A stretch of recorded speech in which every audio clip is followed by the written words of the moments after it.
which was brilliant because I think we had about four or five books in our house.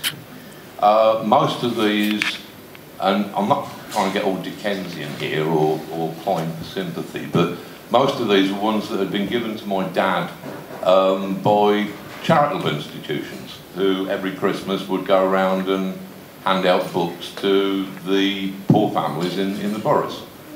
One of them was a golden encyclopedia for boys, which, if it was the only book you'd got to read, you could sort of dip into it briefly, you know. But and I think there was a copy of The Carpetbaggers by Harold Robbins that always fell open at page 112 for older readers. And so there wasn't a lot of literary stimulation. But when I got to the library, I really couldn't believe it. There was all of these books, and they were like free, or at the very worst, if you were a real transgressor and kept them for a couple of weeks, you were fined like a penny. And I mean, I would never go that long myself. I saved a lot of money in library fines by getting my mother to take me there about 3 times a week. And I'd get 2 or 3 books out and I'd have read them within a few days.